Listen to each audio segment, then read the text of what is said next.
सभी को नमस्कार। 70 BPSC mains exam revision series में आज इस लेक्चर में GS paper 2 science and technology के सेक्शन में जो क्वेश्चन बार बार पूछता है कि साइंस एंड टेक्नोलॉजी का क्या भूमिका है, क्या रोल है एग्रीकल्चर के क्षेत्र में, इंडस्ट्री के क्षेत्र में, शहरीकरण को बेहतर करने में, ग्रामीण विकास में, स्वास्थ्य सेक्टर में क्या है, एजुकेशन में क्या इसकी भूमिका हो सकती है, गरीबी को दूर करने में क्या भूमिका हो सकती है, बाढ़ और सूखे की समस्या को कम करने में साइंस टेक कितना बड़ा रोल प्ले करेगा, विकसित भारत और विकसित बिहार जो बनाने का लक्ष्य है हम लोगों का, उसमें कैसे साइंस टेक योगदान दे सकता है, डिफरेंट जो सरकार की स्कीम होती है, जैसे मान लीजिए कि मेक इन इंडिया है, उसमें साइंस टेक का क्या यूज हो सकता है, क्लाइमेट चेंज के जो चुनौतियों से निपटने में साइंस टेक कितना बड़ा रोल प्ले कर सकता है, प्रदूषण जैसी समस्या जो एक बहुत बड़ी समस्या निकल के सामने आ रही है, इसमें कैसे साइंस टेक एक बड़ा भूमिका निभा सकता है।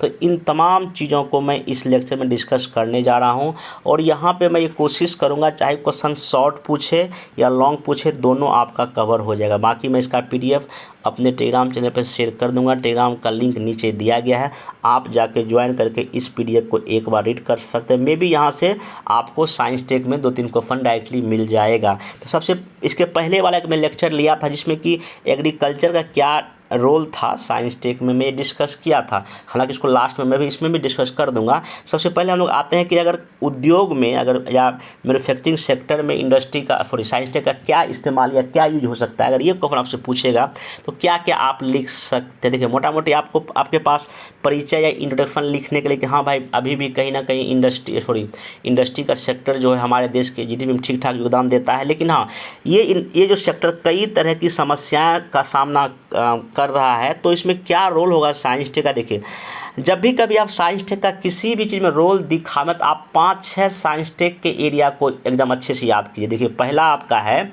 कि स्पेस टेक्नोलॉजी को याद कीजिए। स्पेस टेक्नोलॉजी का जो आपका थ्योरी है उसको आप एप्लीकेशन में दिखा सकते हैं, डिफेंस को दिखा सकते हैं, न्यूक्लियर एनर्जी को दिखा सकते हैं, नैनोटेक को दिखा सकते हैं, बायोटेक को दिखा सकते हैं, और सबसे बड़ा इंफॉर्मेशन एंड जो कम्युनिकेशन टेक्नोलॉजी है, जो कंप्यूटर है, IT है, सॉफ्टवेयर है, आर्टिफिशियल इंटेलिजेंस है, मशीन लर्निंग है, इन सब को आप किसी भी मतलब कि एप्लीकेशन में अगर आप एग्जाम्पल फिर लिख देंगे आपको ठीक ठाक ढंग से नंबर मिल जाएगा। इसी कारण हम देखिए अगर इंडस्ट्री सेक्टर की हम बात करते हैं तो सबसे बड़ी समस्या उनको लगातार एनर्जी की सप्लाई चाहिए, ठीक ना, और हमारे पास फॉसिल फ्यूल्स तो कम मात्रा में है।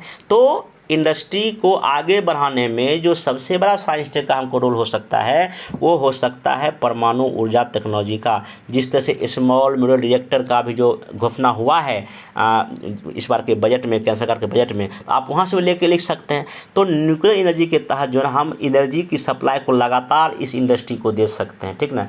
और भी कई तरह के ऑप्शन है, CNG का प्रयोग कर सकते हैं, बायोफ्यूल का प्रयोग कर सकते हैं, ये भी कहीं ना कहीं साइंस टेक के ही तो भाग हैं। तो इन साइंस टेक्नोलॉजी का प्रयोग करके खास करके परमाणु ऊर्जा हो गया या CNG हो गया, बायोफ्यूल्स हो गया, करके हम ऊर्जा की आबाद पूर्ति कर सकते हैं और हम ग्रिड बना सकते हैं। हम जैसे मान लीजिए कि जो कोयला से जो बिजली उत्पन्न हुआ है या परमाणु ऊर्जा से उत्पन्न हुआ है या जल विद्युत से जो ऊर्जा हुआ है, सबको हम एक ग्रिड बना के हम सप्लाई कर देंगे। जहाँ इंडस्ट्रियल एरिया है इंडस्ट्री को हम डेवलप कर लेंगे। तो ये अब फिर दिखा सकते हैं। एग्जाम्पल आप जो मैं बोल रहा हूँ आप वो एग्जाम में दे दीजिएगा, ठीक ना। बाकी इलेक्ट्रॉनिक्स का यूज कर सकते हैं, IT का और कंप्यूटर। देखिए इलेक्ट्रॉनिक रेडियो हो गया, TV हो गया, सेमीकंडक्टर। अगर हम मैन्युफैक्चरिंग इंडस्ट्री की हम बात करते हैं, इंडिया सेमीकंडक्टर हम बनाने का हम लोग टारगेट प्रयास में हैं। तो इस तरह का आप एप्लीकेशन का यहाँ यूज कर सकते हैं। चिप बना सकते हैं हम लोग, रोबोट बना सकते हैं, ठीक ना। इसमें तो कई तरह डिज़ाइन हम कर सकते हैं, इसका हम यूज इसमें कर पाएंगे। अगर हम डिफेंस की बात करते हैं, चूँकि देखिए एक है कि भाई हमको अपना खुद का हथियार बनाना है। अभी आप देखिए सिप्री का रिपोर्ट ये कहता है कि भारत जो है ना दुनिया के अदर देशों में हथियार जो खरीदता है, तो हम साइंस टेक का प्रयोग करके क्यों नहीं स्वदेशी हथियार बना लें। कई तरह का आपका ड्रोन है या फाइटर प्लेन है, बना लेंगे, ठीक ना, मैन्युफैक्चरिंग कर लेंगे। इसमें साइंस टेक का हम प्रयोग दिखा सकते हैं। स्पेस टेक्नोलॉजी में हम बात करते हैं तो उपग्रह निर्माण की हम बात कर सकते हैं, TV है, टावर है, तो इस सब का हम इसमें काम कर सकते हैं। फिर नैनो टेक्नोलॉजी का हम क्या यूज़ कर सकते हैं इंडस्ट्री में, स्मॉल चिप बना सकते हैं, सेमीकंडक्टर दिखा सकते हैं, हम सिम बना सकते हैं, मोबाइल छोटे छोटे बना सकते हैं, ठीक है, ये कर सकते हैं। बायोटेक का फूड प्रोसेसिंग इंडस्ट्री में बायोटेक्नोलॉजी का हम बेहतर इस्तेमाल कर सकते हैं, खाद्य प्रसंस्करण उद्योग में, ठीक ना। तो ऐसे करके आप इसको मैं देखिए 5-6 डायमेंशन में खोल दिया। इंडस्ट्री को डेवलप करने में या उद्योग क्षेत्र को डेवलप करने में साइंस टेक में आप इन सब साइंस टेक का प्रयोग कर लीजिए। आप यहाँ एक्स्ट्रा जोड़ दीजिए आर्टिफिशियल इंटेलिजेंस। अब ऐसा कुछ मशीन डिजाइन कीजिए, AI बनाइए जिसमें कि जो लेबर काम करेंगे, जो लोग काम करेंगे, उनको ये स्किल दे दे और वो खुद भी कई तरह के टूल्स बना के दे दे। मशीन लर्निंग का आप प्रयोग कर सकते हैं इंडस्ट्री को डेवलपमेंट करने में। और चूँकि इंडस्ट्री जब हम लगाएंगे तो प्रदूषण भी ज़्यादा होगा, तो प्रदूषण को कम करने के लिए भी ऐसे कई तरह के हम टेक्नोलॉजी का यूज कर सकते हैं। दोनों चीज़, एक तो हमारा SDG गोल भी प्राप्त हो जाएगा, बाकी प्रदूषण भी नहीं होता। ऐसे करके आपने लिंक करके अपने आंसर में बात अगर लिखेंगे तो चीज़ें बेहतर होगा। अब आते हैं कि जो मेक इन इंडिया कार्यक्रम है, इस मेक इन इंडिया कार्यक्रम में साइंस टेक का स्पेशली क्या यूज होता है। देखिए, अभी जो दौर है वो इंडस्ट्रियल रिवोल्यूशन 4.0 का दौर है, जिसमें कि AI पर, रोबोट पर, मशीन लर्निंग पर काम किया जा रहा है। तो AIR 4.0 भारत में सक्सेसफुल हो जाए, इसमें हम साइंस टेक का बेहतर प्रयोग कर सकते हैं। चाहे AI का प्रयोग का हो, रोबोटिक्स का हो, मशीन लर्निंग का प्रयोग हो जाए। क्योंकि मेक इन इंडिया का मेन पर्पस है कि इंडिया को एक मैन्युफैक्चरिंग हब बनाना है। इसमें इलेक्ट्रॉनिक्स का हम प्रयोग कर सकते हैं, जैसे ऊपर बताया हमें IT का प्रयोग कर सकते हैं, सेमीकंडक्टर हम कई तरह बना सकते हैं, एनर्जी का हो सकता है, डिफेंस। तो ऐसे करके सब में जो मैं ऊपर डिस्कस किया, आप इन सब पॉइंट को लिखा सकते। लेकिन हाँ, एक ध्यान रखना पड़ेगा, ज़्यादा अगर हम मशीन पे डिपेंड होंगे तो कहीं ना कहीं हमारे देश में बेरोजगारी की समस्या को बढ़ा सकते, क्योंकि हमारे देश में 65% ज़्यादा लोग जो है ना यंग है, जो काम करने वाले। इसलिए सबके हाथ को काम मिले, इस बात का भी ध्यान रखना पड़ेगा। इसलिए हमको सोच समझ कर प्लानिंग के अकॉर्डिंग ही साइंस टेक का प्रयोग करना चाहिए। अब हम आते हैं कि अगर हमको एग्रीकल्चर, कृषि में अगर प्रयोग करना पड़े साइंस टेक का तो कैसे कैसे कर सकते हैं। देखिए, एग्रीकल्चर में अगर हम बात करते हैं तो देखिए, एग्रीकल्चर का अगर भूमिका आपको लिखना, देखिए फूड सिक्योरिटी के पॉइंट ऑफ व्यू से इम्पोर्टेंट है, सस्टेनेबल डेवलपमेंट के इम्पोर्टेंट है, गरीबी को दूर करने के लिए इम्पोर्टेंट है। और कृषि या एग्रीकल्चर की ना केवल भारत में बल्कि बिहार में भी काफ़ी संभावना है। तो अगर हम एग्रीकल्चर में टेक्नोलॉजी को अगर हम इंट्रोड्यूस कर देंगे तो दो चीज़ हो जाएगा, प्रोडक्शन भी बढ़ जाएगा और प्रोडक्टिविटी भी बढ़ जाएगा। तो दोनों काम मेरा यहाँ पे हो सकता है। आप ऐसा अगर साइंस टेक को लेकर एग्रीकल्चर में कुछ क्वेश्चन पूछे तो भूमिका में कुछ ऐसे की टर्म को आप यूज कीजिएगा, ठीक ना। अब आते हैं रोल का। देखिए, एग्रीकल्चर का क्या रोल, एग्रीकल्चर में क्या हम साइंस टेक को इस्तेमाल कर, स्पेस टेक्नोलॉजी हम बात जब करते हैं तो हम मौसम पूर्वानुमान लगा सकते हैं। अगर चक्रवात आने वाला है, आंधी तूफान आने वाला है, किसान को हम पहले बोल देंगे कि भाई ऐसा ऐसा होने वाला है, आप अपने अकॉर्डिंग देख के काम कीजिए। तो वेदर फोरकास्टिंग हम कर सकते हैं कि कब वर्षा होगी, कब बर्फा नहीं होगी। धान की रोपाई करनी तो हम बता देंगे कि हाँ इस समय वर्षा पड़ेगी, इस समय सूखा की स्थिति रहेगी, तो किसान अपना अपना एक व्यवस्था कर लेंगे। सॉइल टेस्टिंग में हो सकता है, जियो टैगिंग में हो सकता है। बायोटेक का हम कहाँ प्रयोग कर सकते हैं एग्रीकल्चर में, क्रॉप में, GM क्रॉप हम क्रिएट कर सकते हैं। कॉटन जैसे होता है, GM कॉटन का खेती इसमें हो ही रहा है।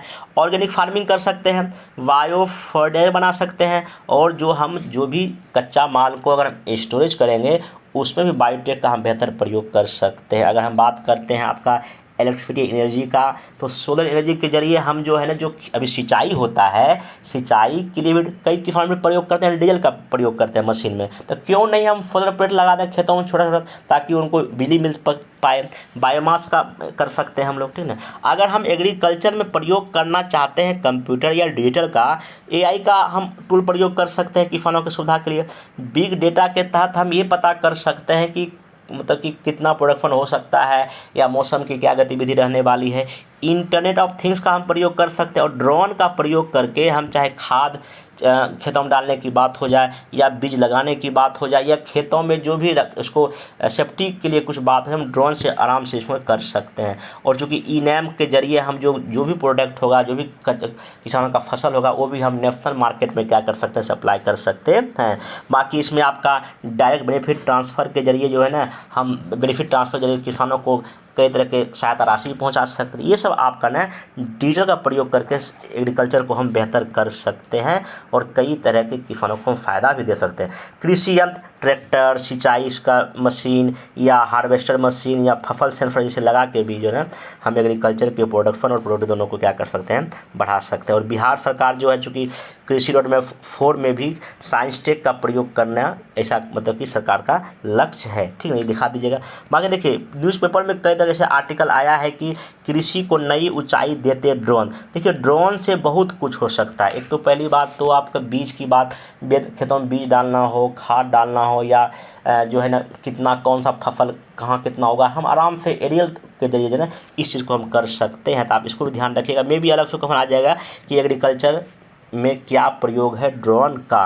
बाकी देखिए साइंस टेक का प्रयोग हम करें, हाँ इसके सामने भी कई तरह की चुनौतियां देखने हमको मिल सकती, जैसे कि मान लीजिए कि हमारे देश के किसान उतना एजुकेटेड नहीं है, उतना ट्रेनिंग नहीं लिए ताकि वो साइंस टेक का प्रयोग कर पाए, बेसिक स्ट्रक्चर की कमी होना, इकोनॉमिकली किसान काफ़ी वीकर मतलब गरीब है, उतना इनका इनकम नहीं है, और क्लाइमेट चेंज जैसी समस्याएं हैं। तो ये सब आप यहाँ पे एग्रीकल्चर में कुछ समस्याओं को भी दिखा सकते हैं। बाकी देखिए हमारे देश में जिस तरह से आबादी बढ़ रही है, तो आबादी बढ़ना भी सही चीज़ नहीं है। आबादी एक बैलेंस में बढ़े वो सही है, ताकि हमारे देश में रिसोर्स की तो उतना अनलिमिटेड रिसोर्स है नहीं, रिसोर्स की जब कमी होगा तो हमको मतलब कि आबादी भी उसी अकॉर्डिंग बढ़ाना चाहिए। तो लगभग अप्रॉक्स लगभग अभी जो रिपोर्ट ये कहता है दुनिया सबसे बड़ी आबादी का देश हम लोग ऑलरेडी बन चुके हैं, ठीक ना। 144 करोड़ से ज़्यादा हो चुके हैं, लगभग 145 करोड़ आप अप्रॉक्स लिख सकते हैं। चिंता का विषय है क्योंकि संसाधन पर पड़ता है दबाव, ठीक ना। देखिए अगर जनसंख्या को सही एजुकेशन, हेल्थ और स्किल देंगे वो हमारे लिए कैपिटल का काम करेगा, लेकिन अगर नहीं तो हमारे लिए वो संसाधन पर दबाव डालेगा। तो क्या है रोल ऑफ साइंस इस जनसंख्या के दबाव को निपटने के लिए? पहले हमको फैमिली प्लानिंग की सस्ती तकनीक को अपनाना पड़ेगा, ठीक है ना। अगर दवाइयाँ हो गया, प्रॉपर्टी, ऐसी चीज़ें, कहीं ना कहीं साइंस टेक का जो मामला है। आईटी का प्रयोग करके हम लोगों को जागरूक करेंगे, टीवी पर विज्ञापन देंगे, या और भी जैसे यूट्यूब है या फेसबुक है, इसके जरिए लोगों तक जो है ना मैसेज पहुंचाएंगे। बच्चे दो ही अच्छे, सब कुछ करके हम लोग कर सकते हैं, ठीक ना। बाकी रेडियो, टीवी, इंटरनेट का प्रयोग करके हम लोगों को अवेयर कर सकते हैं, ठीक ना। शादी का एज ज़्यादा हो लड़कियों का, क्योंकि देखिए ग्रामीण क्षेत्र में देखिएगा तो लड़की 18 साल में 20 साल में शादी हो जाए। हाँ, शादी का एज अगर 21 साल से ज़्यादा होगा तो ऑब्वियस सी बात है TFR रेट कम होगा, तो आबादी भी मेरा क्या हो जाएगा, कम हो जाएगा। बाकी परिवार नियोजन के लाभों को जनता तक पहुंचाने का कोशिश करना चाहिए, ठीक ना। एजुकेशन तक सबकी पहुंच हो, हम टेली एजुकेशन का व्यवस्था कर सकते हैं, और मेडिसिन की सुविधा है, ठीक ना। ऐसा करके हम जो है ना बढ़ती आबादी को मोटा मोटी कंट्रोल कर सकते हैं। और बाकी अगर आबादी अगर है भी तो उस आबादी को एजुकेशन दीजिए, अच्छा हेल्थ दीजिए, अच्छा हेल्थ सुविधा दीजिए, स्किल दीजिए, इसमें साइंस टेक हम प्रयोग कर सकते हैं। बाकी दूसरा अगर जो साइंस टेक का एक और इसमें क्वेश्चन ये आ सकता है कि रिसोर्स मैनेजमेंट में या संसाधन को बचाने में साइंस टेक की क्या भूमिका हो सकती है। देखिए जैसे मान लेते हैं हमारे पास वाटर रिसोर्स है, ठीक ना, तो ग्राउंड वाटर में कितना पानी है कितना नहीं है, तो हम कैसे पता कर सकते हैं? ये रिमोट सेटेलाइट से हम पता कर सकते हैं। उसमें सेंसर लगा होता है, बता देगा कितना ग्राउंड वाटर लेवल है कितना नहीं। अगर जहाँ कम है उसको हम वर्षा के पानी रिचार्ज करने का कोशिश करेंगे। तो रिसोर्स मैनेजमेंट में साइंस टेक का हम बेहतर इस्तेमाल किसका कर लेंगे? रिमोट सेटेलाइट का प्रयोग कर सकते हैं, ड्रिप सिंचाई हम कर सकते हैं पानी को बचाने के लिए, रेन वाटर हार्वेस्टिंग कर सकते हैं, रिसाइकल हम बहुत चीज़ को पानी को कर सकते हैं, ठीक ना। सीवेज ट्रीटमेंट प्लांट लगा सकते हैं रिसोर्स को ठीक करने में, नदी जोड़ो परियोजना हम बना सकते हैं, मतलब ऐसा कुछ कर सकते हैं, ठीक ना। गंगा जल आपूर्ति जो बिहार में जैसे हुआ तो वो भी हम एक बड़ा है, बांध बना सकते हैं पानी को, मतलब वाटर रिसोर्स को मतलब कि बचाने के लिए हम ये सब प्रयास इजीली कर सकते हैं, और इसमें कहीं ना कहीं आपका साइंस टेक का ही प्रयोग है। बाकी अगर हमको जंगल या फॉरेस्ट अगर बचाना हो, जैसे जंगल कटता जा रहा है अभी, तो कृषि वानिकी को हम बढ़ावा दे सकते हैं, वृक्षारोपण कर सकते हैं, और जो वृक्ष हम लगाएंगे उसको GPS प्रणाली के तहत ट्रैक भी करेंगे कि वो पेड़ वास्तव में है या कोई वो काट ले गया, ऐसा हम उसको सुरक्षा कर सकते हैं। और जो प्रजाति विलुप्त हो गई उसका भी हम रिमोट सेंसिंग सेटेलाइट से पता करके उसको बचाने का हम प्रयास कर सकते हैं। ड्रोन का इस्तेमाल कर सकते हैं कि कहाँ जंगल कट रहा है, जंगल कहाँ आग लगा है। तो देखिए मैं क्या बोल रहा हूँ, साइंस टेक का कई सारा एप्लीकेशन है, वही 5-6 डायमेंशन है। स्पेस टेक्नोलॉजी, डिफेंस हो गया, एनर्जी हो गया, नैनोटेक हो गया, बायोटेक हो गया, ITC हो गया, AI हो गया, यही 5-6 में आप उस सब के समाधान को ढूंढ सकते हैं। अगर क्वेश्चन कितना भी डिफिकल्ट क्यों ना पूछ दे, अगर मिट्टी की बात हम करते उसको बचाने में देखिए केमिकल की जगह हम ऑर्गेनिक फार्मिंग करेंगे, हल की जुताई कर सकते हैं, जो जहाँ पे क्या कहते हैं मरुस्थलीकरण हो रहा है उसको हम रोकेंगे, मरुस्थल को रोकेंगे, मतलब बालू की संख्या, बालू का एरिया ना हो जाए उसको रोकने की कोशिश करेंगे। हरी खाद का हम प्रयोग करें जिससे मिट्टी हमारी क्या रहे, अच्छी रहे। चलिए, अब बाढ़ और सूखा को कंट्रोल करने या कम करने में क्या भूमिका हो सकता है साइंस टेक का। देखिए, पहली बात हम क्या करेंगे, पूर्व चेतावनी व्यवस्था करेंगे, ईयरली वार्निंग सिस्टम, जैसे क्या कर सकते हैं, रिमोट सेंसिंग सैटेलाइट का प्रयोग, ऑटोमेटिक वेदर से हम स्टेशन लगा सकते हैं, डॉप्लर रेडार का यूज हम कर सकते हैं, मेट्रोलॉजिकल जो सैटेलाइट लगा सकते हैं ताकि जो है ना बाढ़ सूखे की पहले ही हमको सूचना दे दे। ये सब साइंस टेक का हिस्सा है, ठीक ना। बाकी स्पेस टेक्नोलॉजी वही या ड्रोन का इस्तेमाल कर सकते हैं, कहाँ बाढ़, अगर बाढ़ कहीं अगर मान ले आ भी गया है तो वहाँ पे राहत चीज़ पहुँचाने के लिए, ठीक ना। बाकी सुपर कंप्यूटर का भी प्रयोग हम कर सकते हैं कि बाढ़ का आने का इंटेंसिटी क्या है, सूखे के आने की इंटेंसिटी क्या है, ये सब हम पता कर सकते हैं। इंटरनेट और कम्युनिकेशन का प्रयोग करके जब कहीं बाढ़ आ भी गया या बाढ़ आने के पहले भी, बाढ़ आने के बाद भी लोगों के से संपर्क बना सकते हैं, जो भी कुछ सूचना है उसको मैसेज दे सकते हैं, ठीक ना। और हम इन्फॉर्मेशन को मतलब कि सब जगह फैलाने में भी साइंस टेक का प्रयोग कर सकते हैं। बायोटेक्नोलॉजी का हम प्रयोग क्या कर सकते हैं, देखिए जहाँ सूखा है तो सूखा में जो है ना हम जैसे कि मान लीजिए कुछ ऐसा हम क्या कहते हैं बीज का निर्माण करें जिसमें ऐसा कुछ जीन डाल दें जो कि सूखे में भी हो जाए। अगर मान लें बबुल का जीन लेके अगर हम धान में अगर कहीं ना कहीं अगर कर देंगे तो कहीं ना कहीं जो पौधा बनेगा उसमें कम पानी में भी धान उग जाएगा। कुछ हम ऐसा हमको जीन के लेवल पे काम करने की आवश्यकता है। फूड हम फोर्टिफिकेशन कर सकते हैं, डैम बना सकते हैं, ठीक ना। तो हम फॉरेस्ट लगा सकते हैं, ऐसे करके कई तरह के प्रयास जो है ना हम इसमें आप कर सकते हैं बाढ़ और सूखा को कंट्रोल करने में। अब ग्रामीण विकास में साइंस टेक का क्या भूमिका हो सकता है। देखिए, आपको पता है कि हमारे देख लो 70% आबादी कहाँ रह रही, ग्रामीण क्षेत्रों में रह रही। मैक्सिमम खेती बाड़ी का काम ये लोग करते हैं और इनका जो है ना, क्योंकि जो एग्रीकल्चर है इनके लाइफ को भी मतलब कि लाइफ के लिए इम्पोर्टेंट है, बाकी कल्याण के लिए भी और समावेशन के लिए भी। लेकिन कृषि में कई तरह की जो समस्याएं हैं वो भी हमको ख़त्म करना पड़ेगा। आज़ादी के 75 ईयर्स बाद भी गांधी जी के सपनों का गांव नहीं बन पाया, जिसमें कि एग्रीकल्चर का पिछड़ापन एक बड़ा समस्या है। तो क्या क्या समस्या है देखिए हमारे देश में ग्रामीण क्षेत्रों में। देखिए, एग्रीकल्चर का समस्या है, बेसिक इंफ्रास्ट्रक्चर की कमी है, ठीक ना। आपका गरीबी और बेरोजगारी ग्रामीण क्षेत्रों में है, ड्रिंकिंग पानी की कमी है, ड्रिंकिंग वाटर की कमी है, हेल्थ और एजुकेशन का सिस्टम बहुत बढ़िया नहीं है। तो ये सब हमारे देश में ग्रामीण भारत में ये सब समस्या है। अब जो प्रॉब्लम होगा उसी प्रॉब्लम को दूर करने के लिए हम साइंस टेक का प्रयोग करेंगे ना। तो देखिए क्या क्या रोल कर सकते हैं। स्पेस टेक्नोलॉजी का प्रयोग कीजिए मौसम पूर्वानुमान में ताकि कृषि अच्छा हो सके, फसल के पैटर्न में। सैटेलाइट का प्रयोग कीजिए कम्युनिकेशन के लिए। बायोटेक का प्रयोग कीजिए एग्रीकल्चर और इंडस्ट्री सेक्टर को डेवलप करने के लिए।